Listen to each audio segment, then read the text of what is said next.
Jim has been getting her to work out at 3 a.m. Why? Why 3? I'm like, respectfully, that's psychopathic behavior. Like, do they go to bed and then wake up at 3, or are they up until 3? 3, no, like, they go to bed and wake up at 3 a.m. to go to the gym. And then you're back at home by Jenny goes back to bed. 4:30, and then you go back to bed. Jim goes to work, Jenny goes back to bed. Absolutely not. Veto. It's a no for me.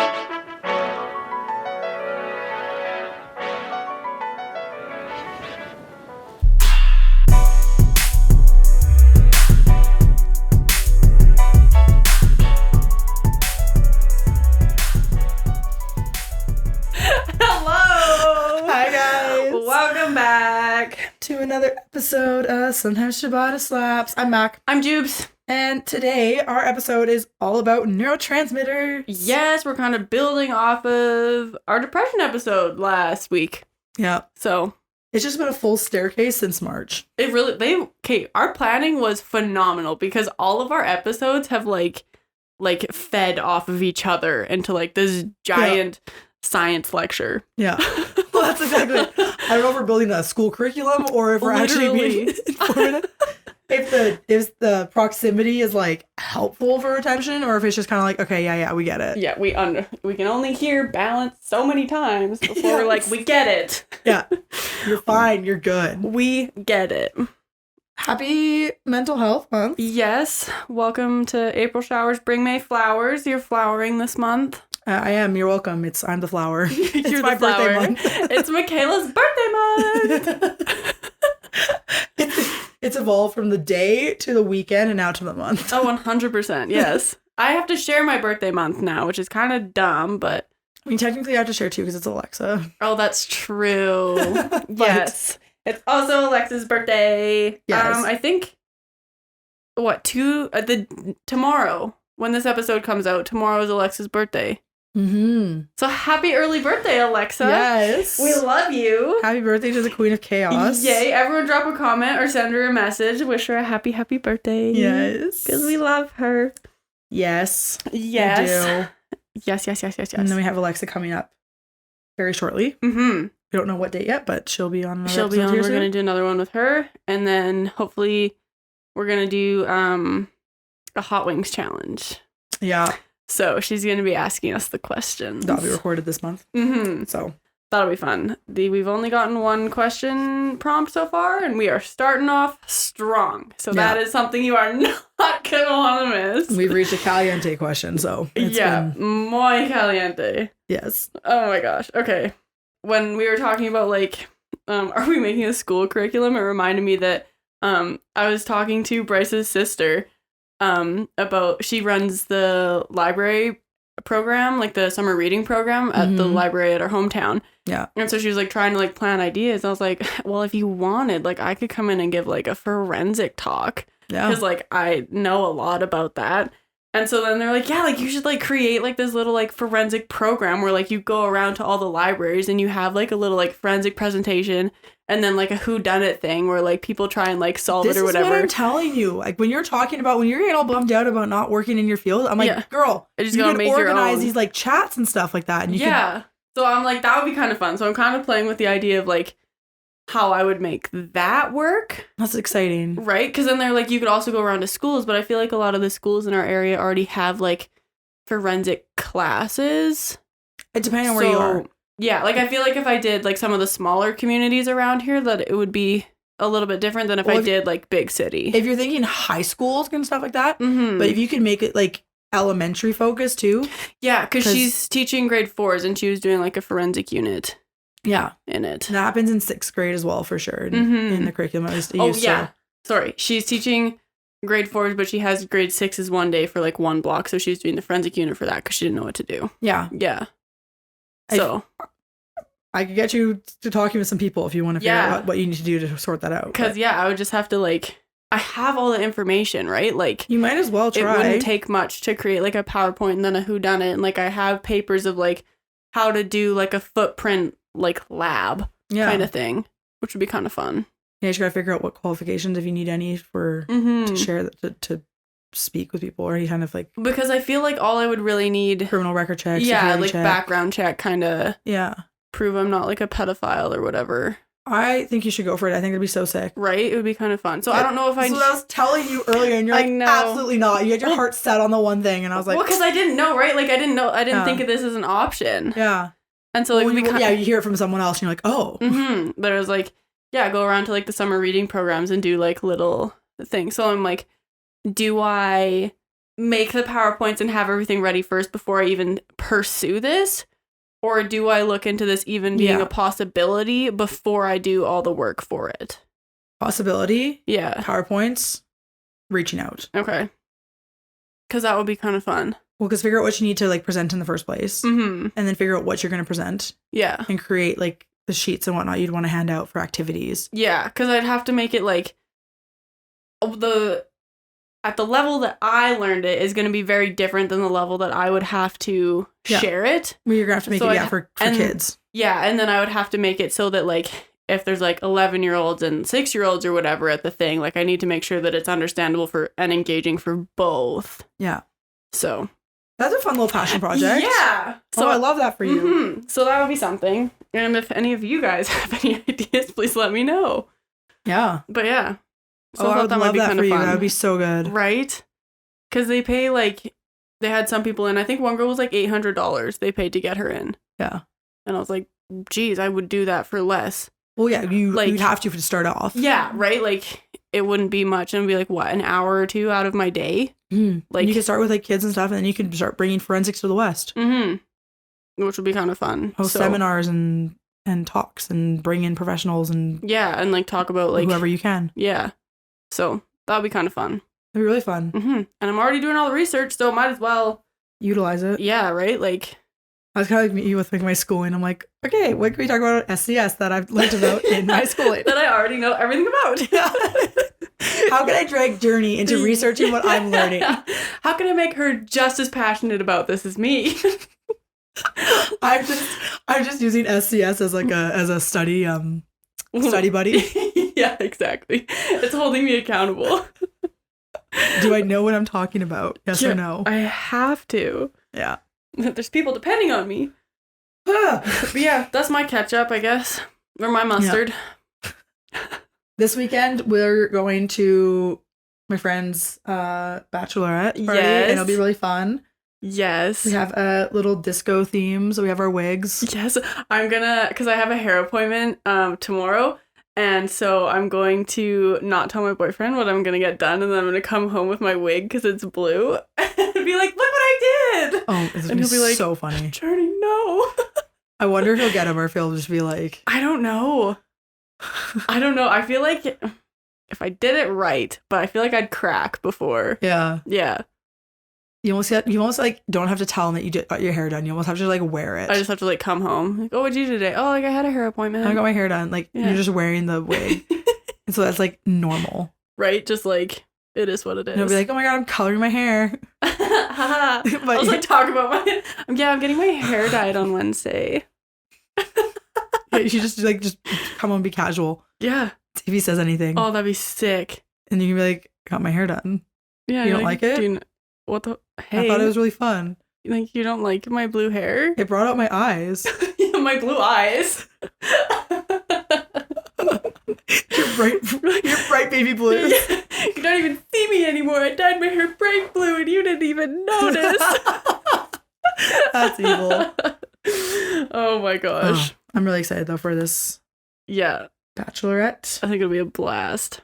I'm excited. Yeah. All right. And so on that note, we will get into it. We've got lots of information to share. Yeah. About how your brain works. Yeah. In case you haven't covered it already. It sounds like ours have stopped, but we promise. Yeah. It does. That's okay. So kind of to start off, we're going to go into like, what is a neurotransmitter? Yeah. Have we even introduced that we're talking about neurotransmitters? I did. Okay, good. That's how we start every episode. Yeah, I just didn't hear it this episode for some reason, so that's good. Oh, that's funny. Okay, so what are neurotransmitters? Mm-hmm. Neurotransmitters are how the nervous system speaks to the brain. Their job is to carry chemical signals from one neuron to the next target cell, which can be like another neuron, a muscle cell, or a gland, to kind of just pass on that message. Mm-hmm. And there are at least 100 identified neurotransmitters, but there are suspected to be so many more that we haven't even yet discovered. Like, the brain is just like, So complex. we haven't even begin to tap into the knowledge that's there. Yeah. And most neurons make 2 or more neurotransmitters, so the neuron can one neuron can exert many different influences. Mm-hmm. And if you remember from our nervous system episode, there are like billions of neurons in your body. So like double that and more for your neurotransmitters. You have lots of potential for neurotransmitters. Yeah, exactly.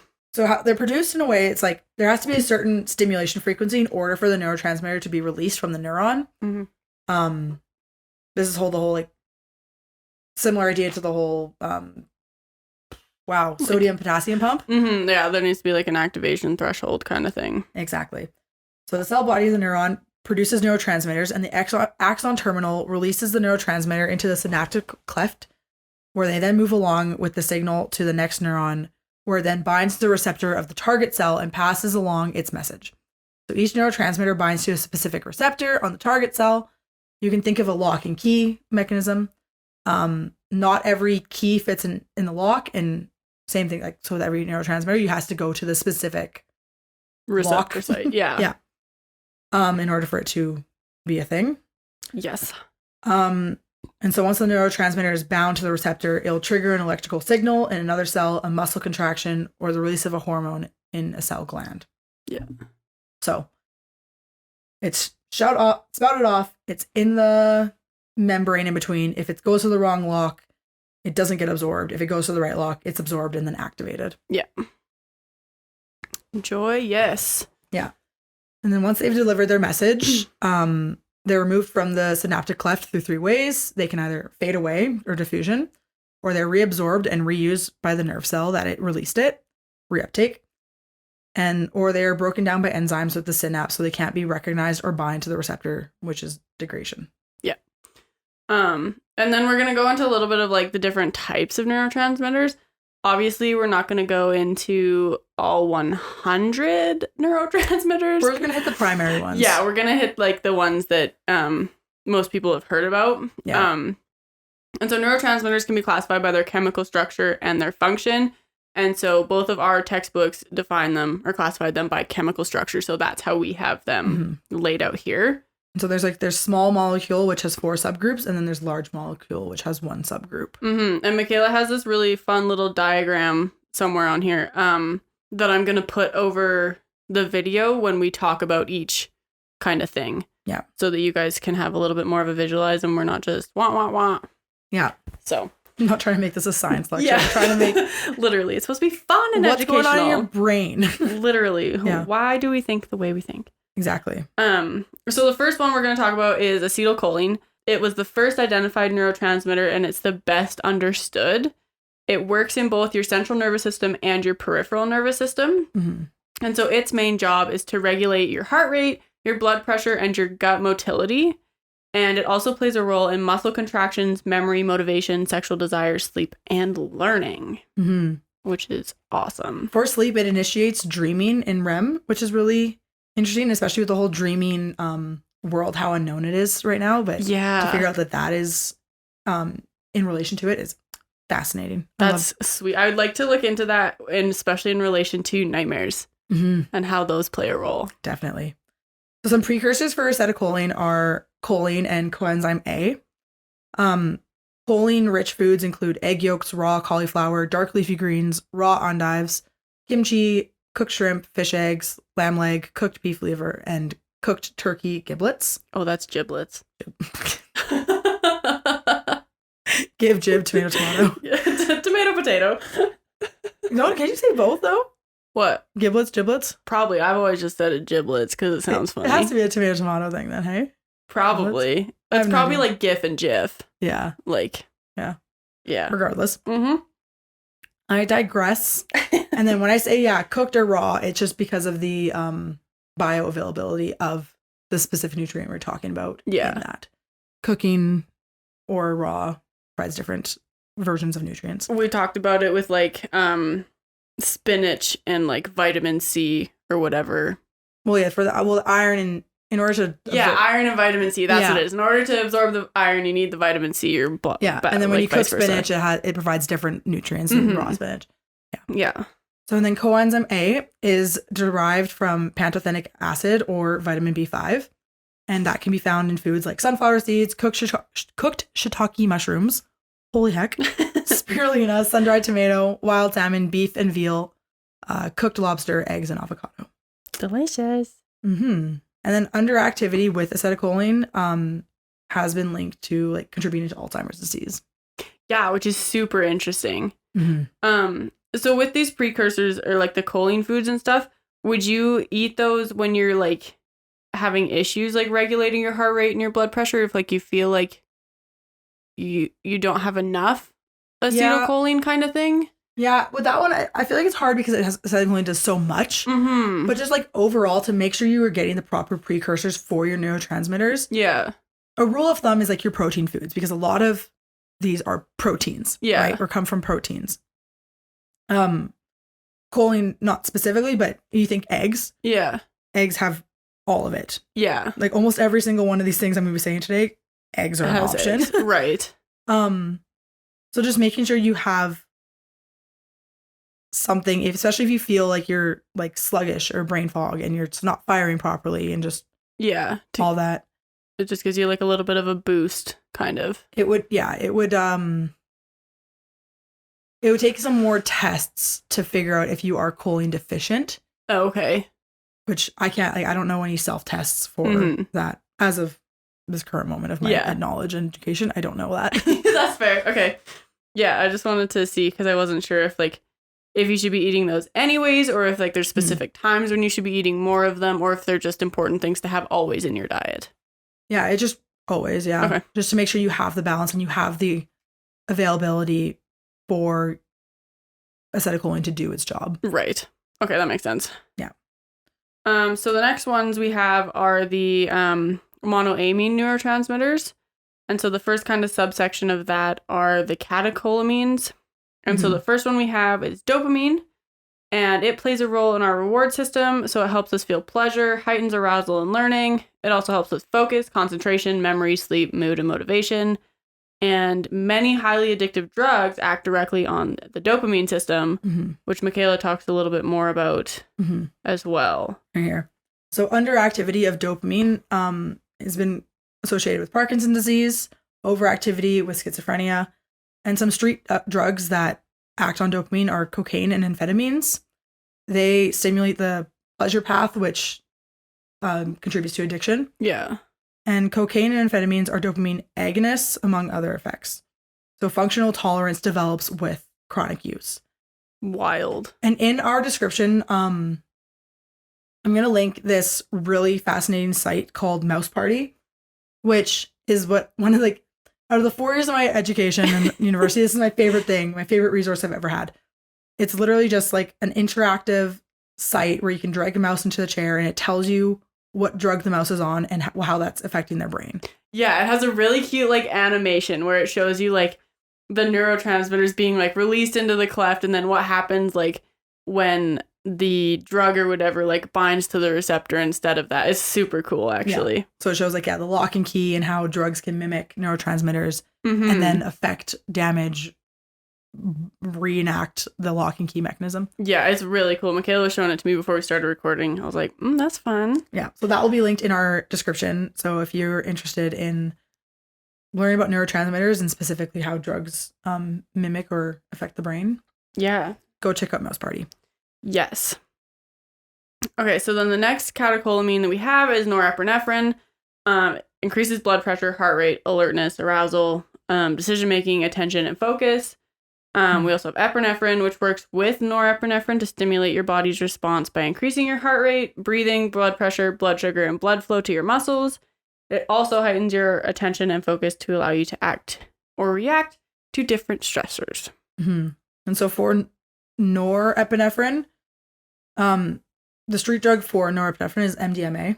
Oh. Spicy. It stimulates the release of norepinephrine and blocks reuptake. And then epinephrine, something to note is that it's prevalent in the body and that gives you the burst of energy, but it's not prevalent in the brain.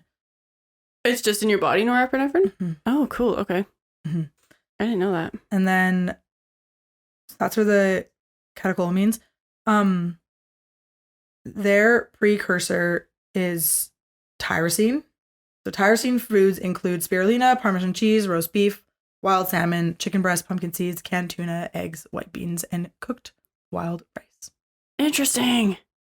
Okay, that's AKA cool. all protein sources again. Like as we said, a lot of these precursors are proteins, and then some you need like the coenzymes and different micronutrients to support conversion, reabsorption. Oh, that's cool. Whatnot. Mm-hmm.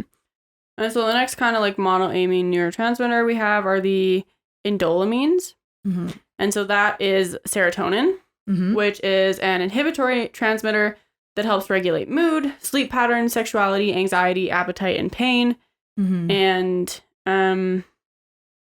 we've talked a lot about that one in I think almost all of our episodes actually. Yeah. So underactivity of serotonin is where depression comes into play. A lot of people contribute depression to that. Mm-hmm. And so the therapeutic drug that works for that is Prozac, which blocks the reuptake kind of. Right. It's necessary. Yeah. A street drug for serotonin is LSD. It stimulates the pathways in your brain that are needed for creation. Yeah. Another drug is MDMA, which stimulates release and blocks reuptake. So LSD and MDMA. They're very similar, just as a whole. Yeah. All the party drugs that get your brain going funky. Fun. And for this branch, the precursor for that is tryptophan. And so tryptophan, the most common known one is through turkey, but tryptophan is also found in spirulina, pumpkin seeds, chicken breast, tuna, duck, crab, and white beans. Crab, hey? Mm-hmm. Fun. I know. Interesting, hey? Yeah. And also to note, serotonin, the tryptophan, all that also converts into melatonin. Oh, okay. So all of that is related. Oh, I didn't know that. Mm-hmm. Okay. Melatonin is needed for initiating sleep. It tells your body that you're tired. Okay, that makes sense then. And that's why a lot of people feel tired after eating turkey. Oh, like Thanksgiving dinner just knocks you out. Yeah. Okay. A lot of people blame the tryptophan for that, but that's how it converts. It goes to serotonin and then to melatonin. Weird. I didn't know that. Yeah. That makes sense. Okay. In fact. That's cool. Yeah. So the next indolamine that we have is histamine. And so that one you're probably familiar with as well, because it regulates body functions like wakefulness, feeding behavior, and motivation. And it's made from the amino acid histidine. Also, most allergy medications are antihistamines. Histamine that triggers the inflammatory response in reaction to an allergen. Yeah. So the next ones we have are amino acids. And so amino acids make up all of the proteins. So that makes it just a little bit difficult to define which amino acid or which protein is a neurotransmitter. So the ones that we do know are glutamate, aspartate, glycine, and GABA. We're only going to say GABA. It has a really long name. And it involves Greek symbols. Gamma-aminobutyric acid. Yes. So GABA. Yeah. And so glutamate is the most common excitatory neurotransmitter in your nervous system and the most abundant neurotransmitter in your brain. And so its role is in cognitive functions like thinking, learning, and memory. And for a precursor for glutamate is glutamine. And glutamine foods include bone broth, raw cabbage, beets, meat, fish, legumes, and dairy. Oh, dairy. Yeah. The proteins in there. Okay, well, I guess that makes sense. Translate to glutamine. Yeah. Specifically, or it's very abundant in there. Yeah. Interesting. Okay. And so implicates in cell death after oxygen deprivation as well. Really? Oh, that's cool. I didn't know that. Oh, interesting. Okay. Yep.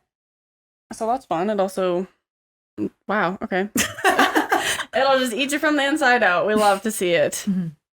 Okay. And then we have aspartate. I don't really have any information on that one.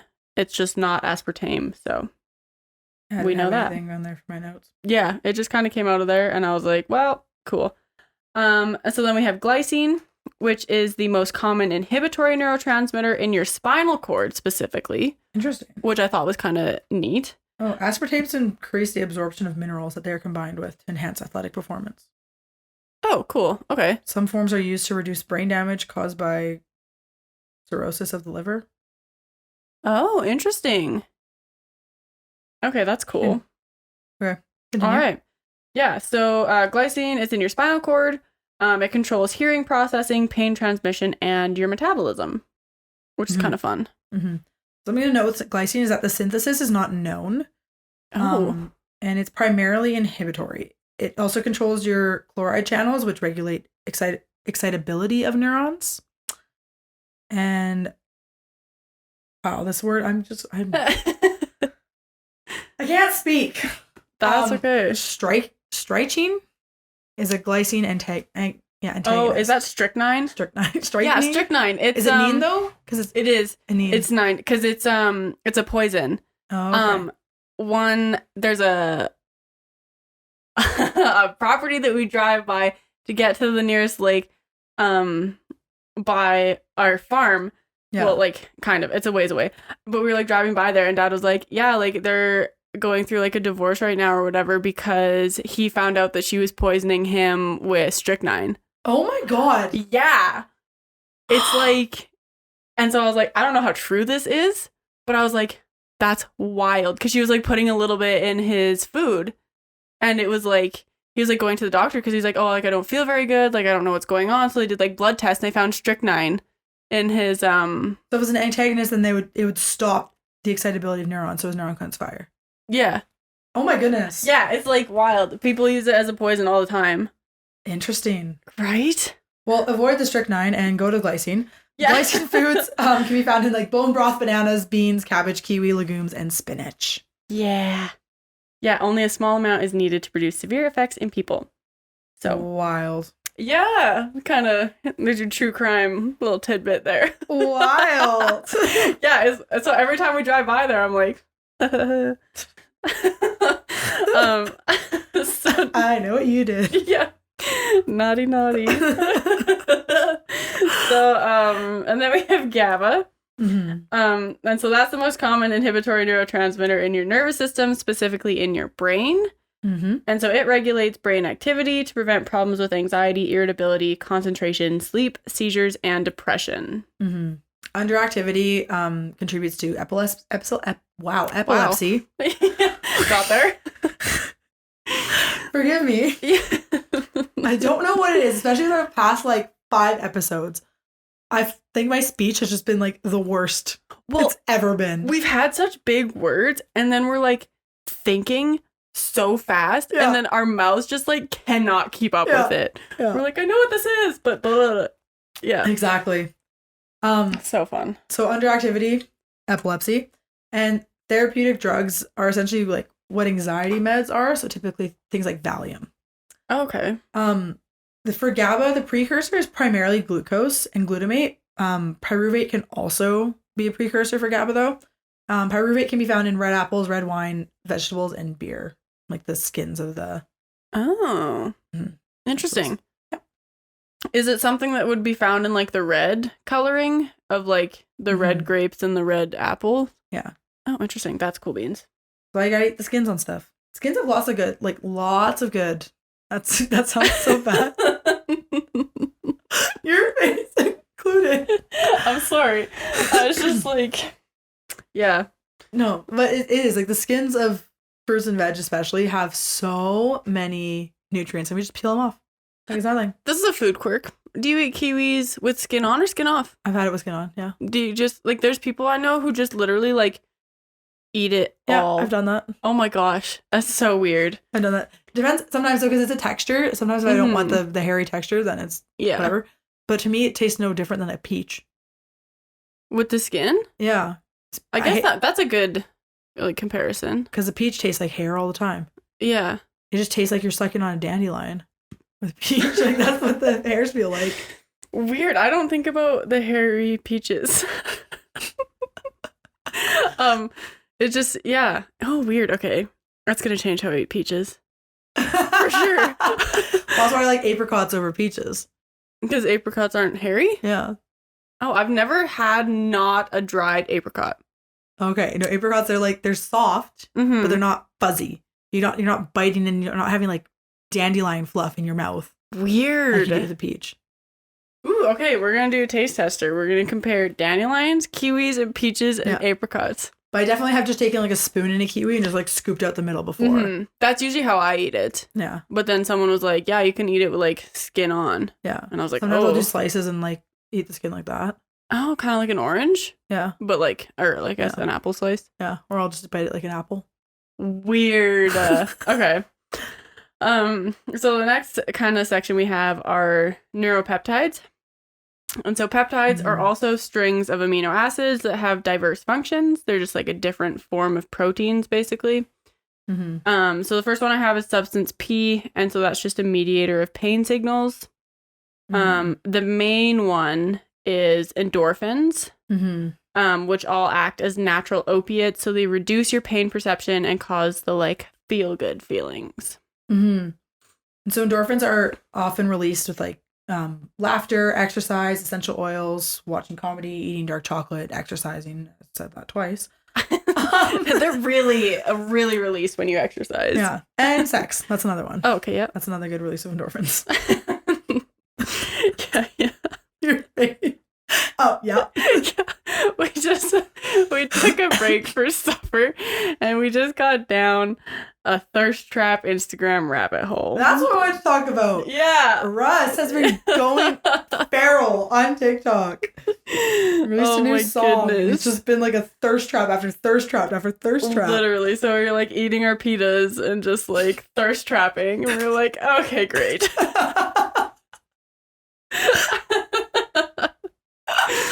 Oh my goodness. It was fun. And so then the last thing for peptides I have is gut-brain peptides. So we have like somatostatin and I did not prepare saying this word before. Cholecytokinin. Yeah. Yeah, which play a role in regulating digestion. And that's where the hormones like gastrin, ghrelin, and leptin are all your digestive things. So leptin is like you're hungry, you need more food. Okay. Leptin is you're full. Ghrelin is like you're hungry, and then gastrin helps with like, your hydrochloric acid production. Okay, that's cool. Yeah, I feel like we probably talked a lot about like the gut brain, like neurotransmitters and hormones and all of that fun stuff in like a lot of our other episodes as well. It feels like a common theme. Yeah. And so the next I have purines, which are just like monomers of nucleic acids that have an effect on both the central nervous system and the peripheral nervous system. And so the main one in this is ATP, which is your energy molecule. And so it's now considered a neurotransmitter, which I think is really interesting. And I believe ATP stands for adenosine triphosphate, right? Okay. And so adenosine is a potent inhibitor in the brain. And so when you drink coffee, it blocks your adenosine receptors, which I didn't know. Yep. So like meats, fishes, and fatty acids all are good for helping your ATP out. Okay, that makes sense. Because ATP, energy molecule. So it's what turns like food basically into energy. Yeah. Okay.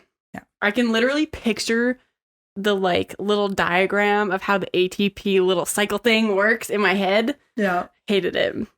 That's not where I was expecting you to go with that. Hated it. Well, it's the only one. And then I remember like the orange one and all the others. Yeah. It's a trauma response. Yeah. Okay. So then I have like gases and lipids. And so there's like certain gasotransmitters, like nitric oxide, carbon monoxide, and hydrogen sulfide gases. You don't want carbon monoxide in your body. You really don't want hydrogen sulfide either. No, that's H2S gas is so bad. So is probably nitric oxide. But that's probably that's just NOS, isn't it? NOS. Yeah, like for cars. NOS, queen, NOS. No, I think when you like no, when you like boost your car or whatever, you put like a NOS thing on there so that when you're like going like fast and furious, you like click on your NOS and you're like out of there. I know what you're talking about. I have no idea if that's what it is. Okay. Well, all the car guys who listen, let me know. But be nice about it. The nitric oxide can come from foods like dark leafy greens, kale, arugula, Swiss chard, and spinach. And it often helps with your blood function in proper doses. Yeah. Then your body needs to excrete it and it will go out through your urinary system and whatnot. That's cool beans. But it does help your blood move and do its oxygen thing. Right. And then, yeah, so H2S, it acts on your ion channels to alter their function. So basically, all of like the ATP and the sodium, potassium, like all of those little channels just stop working. So then you die. And it's like fun, funky, fresh. Yeah. Having worked at a gas plant for 2 summers, I am very aware of how scary H2S gas is. Yeah. But yeah, so they're lipid soluble, so they're synthesized on demand. They're not released like other neurotransmitters. And so then the last like type of neurotransmitter that I have are endocannabinoids. Marijuana. Good old Mary Jane. Yeah. So these act at the same receptors as THC, which is the active ingredient in marijuana. And they're most common G protein linked receptors in the brain. They're fat soluble as well, so they're synthesized on demand. And they're believed to be involved with learning and memory. And I agree. And so they're involved in neuronal development, controlling appetite, and suppressing nausea, which I find interesting. Well, they make you hungry. Yeah, that's true. The suppressing nausea, though, I've seen people like who have too much and they green out or whatever. Yeah. But. Well, I don't know. The smell of like weed makes me nauseous. Yeah. So I'm curious how it works when you're like inhaling it and like constantly smelling it, how that helps like suppress nausea, you know? Yeah. Like maybe I'm just like secondhand marijuana causes nausea, but firsthand suppresses nausea. I don't know. I think it probably has to do with like, yeah, I don't know. I haven't done too much on endocannabinoids. But yeah, it'd probably be like the edible or the way it stimulates your cells. That'd be my best guess for suppression. But yeah. Foods can be weed brownies, weed cookies, weed gummies, weed drinks. If you live in Canada. Yeah. Yeah. Which it's all gotta go. You gotta make it into a butter though. Oh my gosh. As soon as like weed became legal in Canada, or like in Nova Scotia when I was going to university there, they added like the biology of marijuana like course to it, and I was like, you're appealing to your demographic. I appreciate it, and I kind of wish that I took it. Well, we had a lot of psychology of drugs, and weed was the biggest one. It was so popular, I just didn't get into the course at all. Yeah, like it was always full up by the time I went to. That makes do sense. It. Yeah. Plus, I was more interested in developmental psychology at that time, so I cared about like the learning and the abnormal development and things like that. Yeah. No, that makes sense. So those are like the main, what did you say? Small molecule neurotransmitters, or just like the small molecule. Okay. So those are all the neurotransmitter types that I am familiar with. Large molecule neurotransmitters include like neuropeptides, like opioids, hormones, et cetera, et cetera. They're a little bit more complex in the sense that it's not just like this one thing does this one thing, right? When you group hormones, there are so many hormones in the body that do different things and trigger different neurons and whatnot. So there's not a lot of like, I should say a lot of like, how to increase your neuropeptides, like right. It's just so general and depends on what the function is, and they have different processes. Yeah. One thing is like, when you're talking about like pituitary peptides, hypothalamic peptides, the pituitary gland and the hypothalamic gland, they do so much. There's so much in the body, right? Yeah. Brain gut peptides, that would be in the process of serotonin production because of your gut-brain connection access. Yeah. Yada, yada, yada. Opioid peptides, like, come on. Mm-hmm. Well, even hormones, right? Like, yeah, there's so much. Like, that could be an entire episode in and of itself. Like, yeah, there's just so much to it that it's. So I didn't dive too deep into that just because of how general it is. That's fair. That is fair. Yeah. Do you want to tell us some more about like the neurotransmitters in relation to like mental health function? So, as we mentioned earlier, imbalances in acetylcholine levels are linked to Alzheimer's disease, seizures, and muscle spasms because it's not doing the proper firing energy and whatnot. Yeah, I find it really interesting that when in our book club from last month, when he was talking about how inflammation can play a role in Alzheimer's disease and how now acetylcholine levels also play a role in Alzheimer's disease. So it would be interesting to see the link there, to see kind of what they could do with that. And specifically, aluminum has been linked to Alzheimer's as well. In what way? Like, it's a heavy metal, so it's a toxin in the brain. Oh, like we're like consuming aluminum. Yeah. Oh. So cooking with like aluminum foil and on aluminum pans and all that. It's a heavy metal that is toxic for the brain, and there are more and more studies coming out now linking it to a possible cause of Alzheimer's disease. Really? Yeah. So what's that going to mean for all like the canned goods? Like they're all in aluminum. Yeah. Well, it's issue, right? Yeah. And a lot of canned goods. On top of that, tin is also heavy metal, so it's not any better for you. Better. So tin foil, aluminum foil, it's toxic for the brain. Yeah. Which is just it's what we use all the time. It's wild, and so and then heating, of course, is the worst thing to do because it triggers everything with the release. Yeah. Same thing with like plastic, right? Same concept. Well, even like how much of your oven is made out of like aluminum. Yeah. Right. Like. Yeah, and so because of its how prominent it is now, that's where the links are coming from. Oh, weird. When it was like first people who've used it for their lifetime, and what are the Alzheimer's rates now? Wild. Ooh, okay, yeah, because it would be really difficult to switch it back to like glass, I guess. Yeah, but for one thing, I'm uncertain of. I didn't think to look into is if it affects acetylcholine, if that's how the heavy metal, or if it's just the toxicity just affecting the brain overall. Oh, contributing to that. Yeah, if it just like goes into the acetylcholine like receptors, or if it because usually heavy metals bind to receptor sites, and that's how they inhibit cell death and other toxicity symptoms in the body. Yeah, I can't remember if it goes to acetylcholine and that's where the relation to Alzheimer's is or not. Right. Interesting stuff. Thanks for next time. Yeah.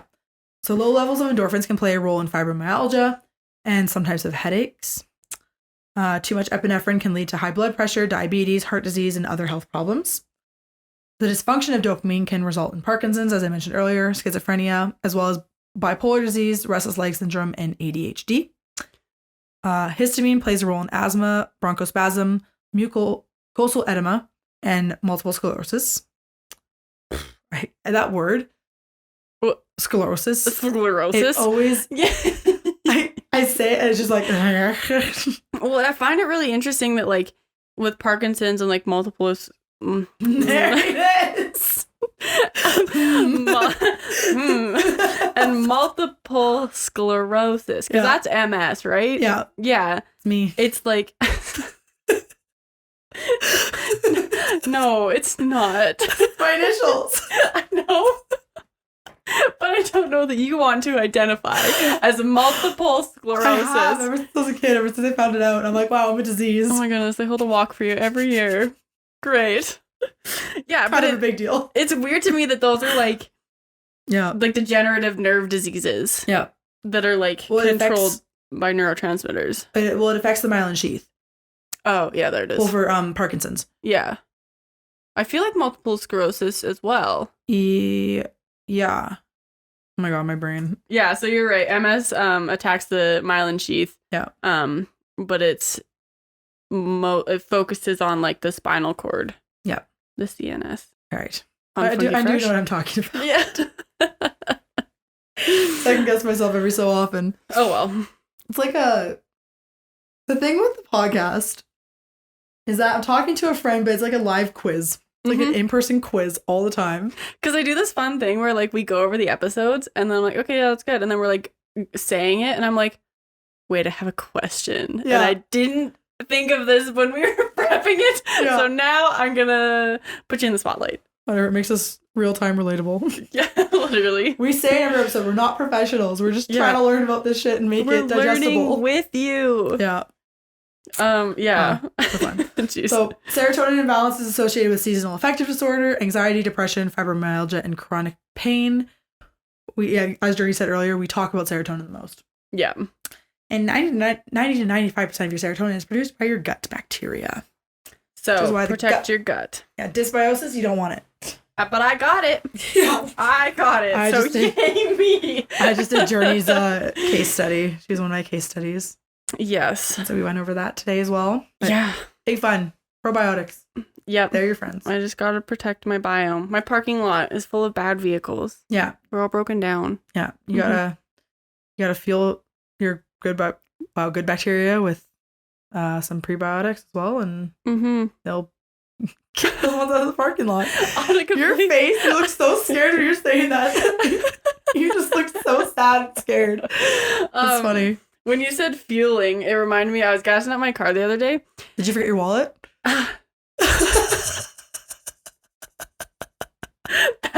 that triggered. My heart skipped a beat. No, I didn't. I leave it in the car now, and I only take out my debit card. I'm sorry. I like went over to the pump, and it was like there was like a wet spot, and I was like, well, whatever. Like it's springtime. Like what does that mean? I was like filling my car up, and I noticed like it leaking from like the bottom of like the pump cover thing, and I was like, what? So like finished gassing up my car, like went and I was like, just so you know, like your pump is leaking. She's like, is it leaking from the nozzle? And I was like, no, it's not leaking from the nozzle. Oh, That's my where gosh. it's supposed to come out of. I was like, no, there's like a puddle on the ground of gas from the corner of like the pump thing. She's like, okay, I'll check it out when you're gone. Like I'll check it out later or whatever. Yeah. And I was like, please actually check this out. Like your pump is leaking fuel. Yeah. It's so flammable, ma'am, please. I beg of you. Please. This is like same, but a little bit different. Mm-hmm. At work, one of the toilets was plugged, right? Happens. So I went to get the plunger to unplug this toilet. Mm-hmm. As I'm pumping the water to try to unplug this toilet, it's shooting out the bottom of the toilet. So I'm pumping shit water out the bottom of the toilet because the drain is not going through. Oh no. And I was like, I don't have time to deal with this right now. Texted my boss, I was like, you gotta get a plumber here ASAP. This is foul. That's disgusting.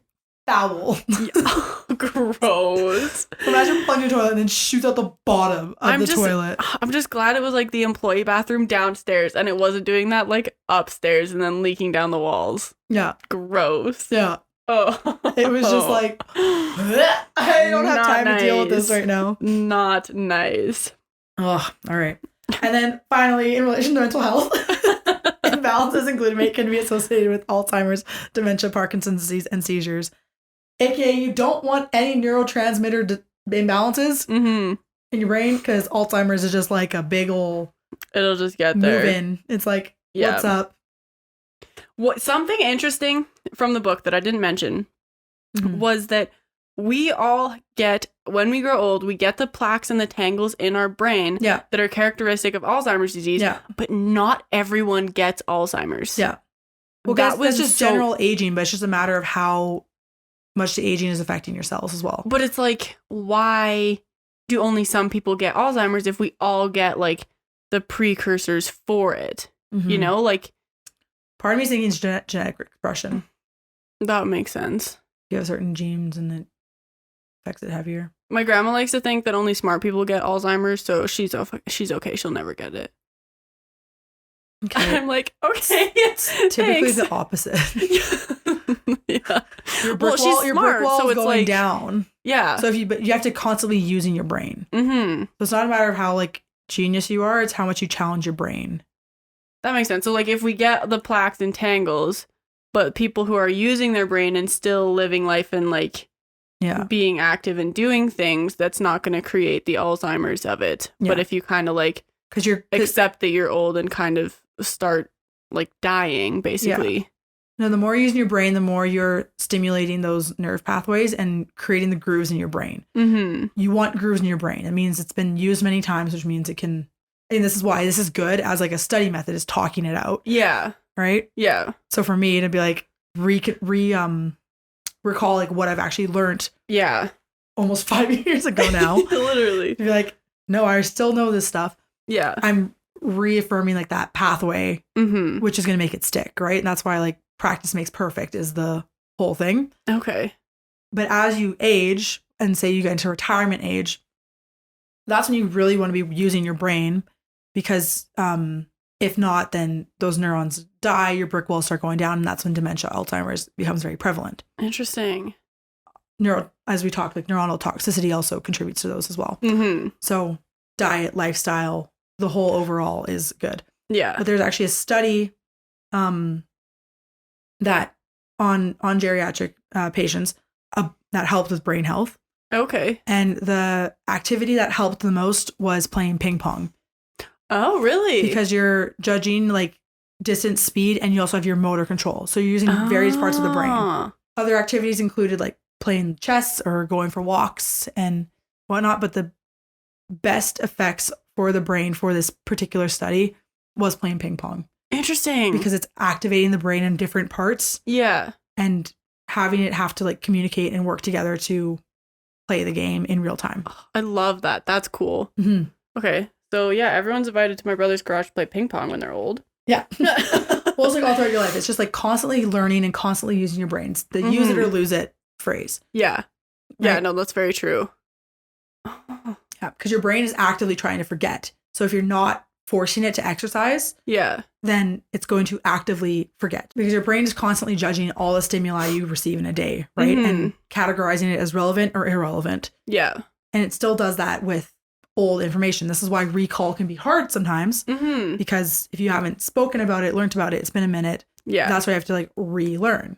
Or that's why you learned a language in high school and now you can't speak it in your 30s because you didn't practice it at all. Yeah, exactly. Right? Use it or lose it, because your brain's like, get it out of here so we can only process relevant information, because otherwise... Yeah, we just get too full. Otherwise it's overwhelmed and it's going to be a clusterfuck. Yeah, exactly. So. Oh, spicy fun.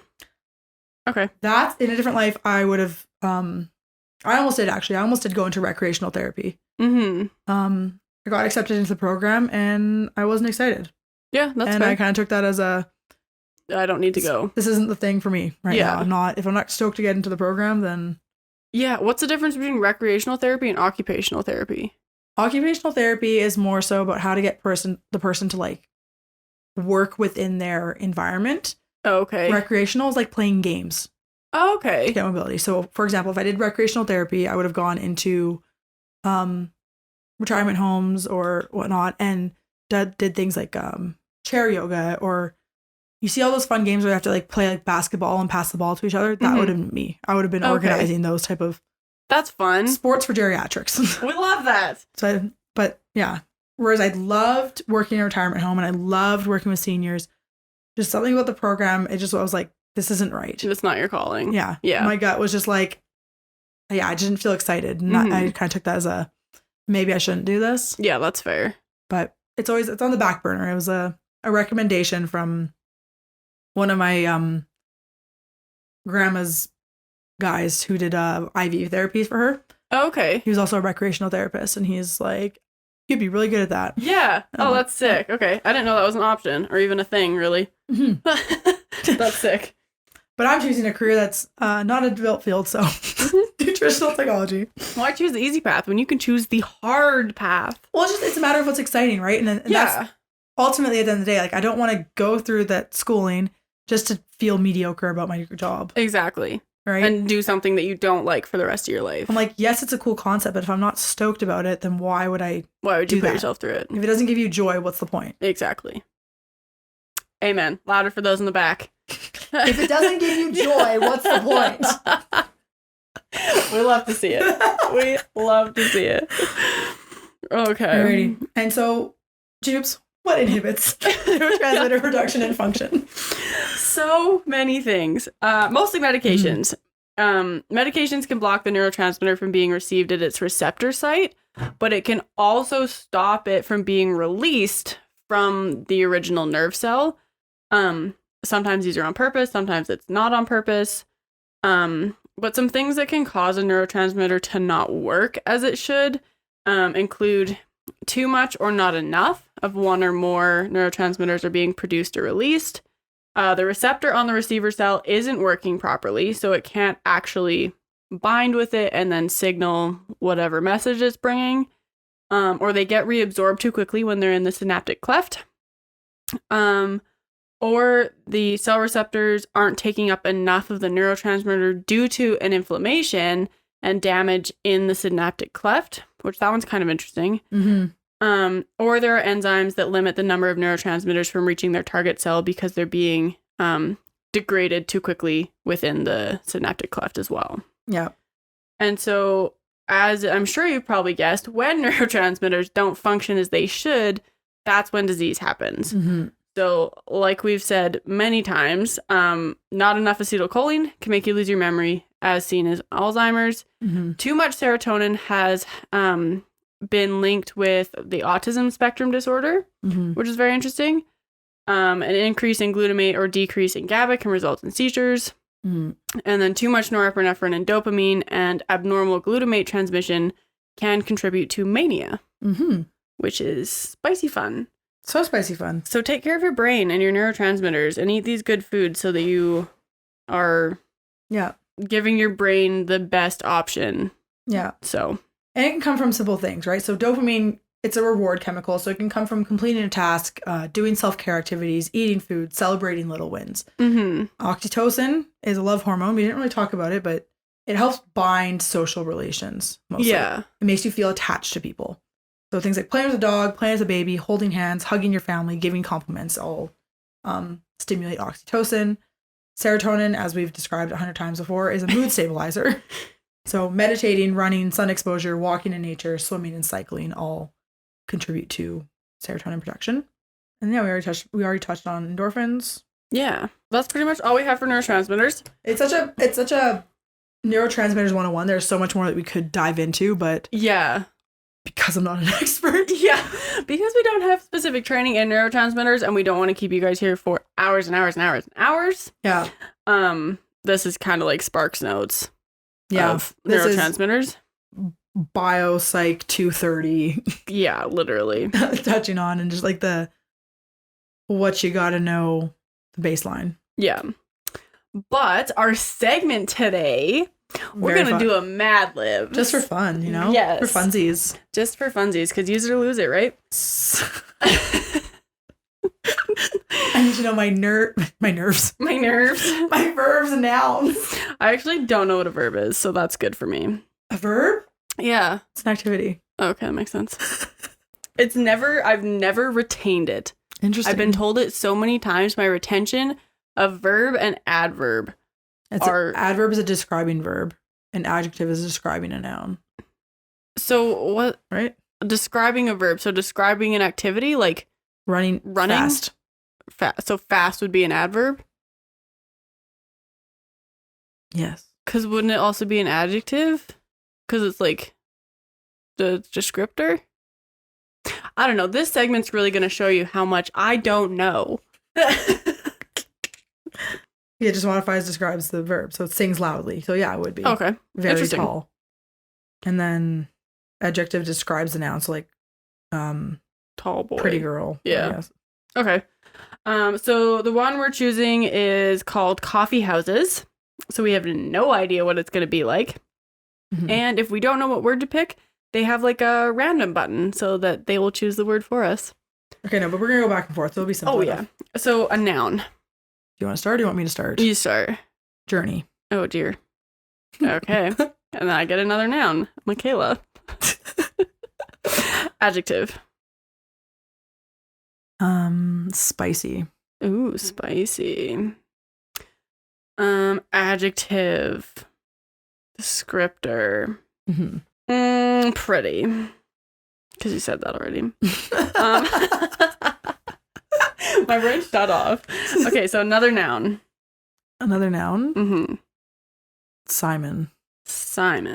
Another adjective for me, lazy. Another adjective for you. London. London is an adjective? Person, place, or thing. No, adjective. Oh. I was like, now. I don't know a lot, but I know that's wrong. That's funny. Adjective. Yeah. Toasty. Toasty. Toasty. Jeepers, I cannot spell that word. Noun for me, London. Unoriginal. Okay, plural noun. Spaghettis. Spaghettis. Spaghettis. Spaghettis. Okay. A verb for me. Describing. A verb. No, it's just an action. Oh, it's just an action. Yeah. Okay, running. Okay. Another plural noun for you. Goats. Goats. Beautiful. It's gonna be so random. I'm so excited. Another verb for me, and I'm gonna put dilly-dallying. Okay.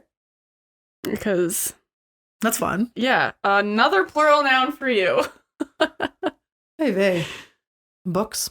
Books. And a plural noun for moi. Microphones. Okay. Okay. Part of the body, Michaela. Arm. All right, that's it. Go mad. What's this gonna give us? Okay. Are you ready? Hey, yeah. Okay, go. Coffee houses are in. Gone are the local corner Journey and the neighborhood ice cream Michaela. It doesn't matter if you live in a spicy city or a pretty town. There is bound to be I like that. I like that a lot, too. Spicy city or pretty town. Oh, that works. Yeah, it doesn't matter if you live in a spicy city or a pretty town. There's bound to be a coffee Simon in your lazy neighborhood. Coffee Simon. Simon Yay, Terry. Simon. The next sentence. Coffee houses have become the place where toasty friends gather, sit, and chew the London. Chew the London. Remembering the good old spaghettis as they sip their steaming cups of... they didn't put a thing in there. Okay. Coffee houses cater to busy business who use them to running million deals. Oh my goodness. Coffee houses are also favorite spots for single men and goats.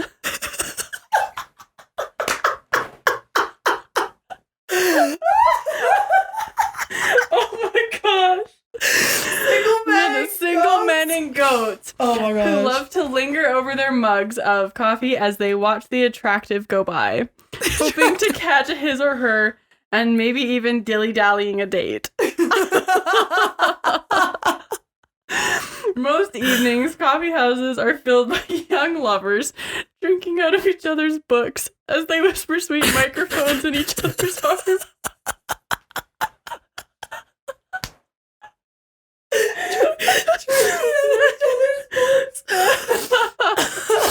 Oh my gosh, that's amazing. That's fantastic. Oh, I love that. This is gonna be a regular. I love that. Yeah. Oh my goodness. We're gonna make these a personality trait now. Oh, the other ones are like how to poop, the incredible journey, advice for the soon to be the married. Incredible Hulk. That's your The bad daddies. Oh my gosh, I love that so much. Yeah. I'm gonna save this link. This is a personality trait now. 100%. I'm sorry or you're welcome. Welcome to our Mad Lib era. In my Mad Lib era. Oh my goodness. In my spicy city era. In my pretty town era. In my microphone whispers in my arm era. Oh no, I didn't take a screenshot of that. In my men and goat era. I didn't take a screenshot. Shoot. We have a recording. Oh, that's true. Okay. It's a good thing we have an audio oh my gosh. journal of it. That's sick. I love that. Single men and goats, Single men and goats. Sent me. Iconic. Alrighty. Well, all right. That was a great. Oh, it's 11:11. Oh my goodness, make a wish. Angel number. That's what we love. Yeah, that's neurotransmitters and Mad Libs. Yeah, because what else? Right? We love it. I'm Mak Joy. I'm Mak Jubes. We are sometimes Ciabatta Stops on all podcast streaming platforms and social media platforms. Yes. Our website is sometimesciabattastops.com, where you can find links to our episodes, our YouTube videos, about us, our affiliate links. Book club. Did you say that already? Yeah. All that fun stuff. There's a contact us page, and you can sign up for a newsletter. We haven't really done anything with the newsletter yet, but maybe we will when we get people to sign up for it. Call us out.